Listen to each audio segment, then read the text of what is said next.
Hello everyone, তো আজকে আমি নিয়ে চলে এসেছি ভুলুর বার্থডে সেকেন্ড পার্ট। এখানে দেখো মিষ্টি তো ভুলুকে আদর করেই কুল পায় না, আর ও এই চুড়িদারটা পরে যে কী খুশি হয়েছিল, একা একাই ঘুরছে নাচছে। তারপর আমরা চলে গেছিলাম খাওয়া দাওয়ার ওখানে, কারণ সবার ডিনার কমপ্লিট হয়ে গেছিলো, আমরা বাড়ির লোকেরাই বাকি ছিলাম। তো সবাই মিলে এখানে ডিনার করছিলাম। যাই হোক, অনেক আইটেম হয়েছিল, কিন্তু আমি জানি না কেন নিজেদের কোনো অনুষ্ঠানে খেতেই পারি না। মানে সেটা আমাদের বাড়িতে যতগুলো অকেশন হয়েছে বা আমাদের রিলেটিভ বা কোথাও হয়েছে, আমি বেশি কিছু খেতে পারি না।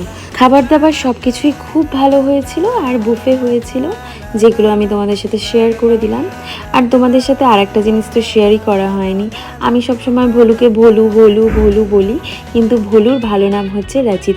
তো আজকে এখানেই শেষ করছি, পরের গল্প আবার পরের কোনো ব্লগে হবে। টাটা।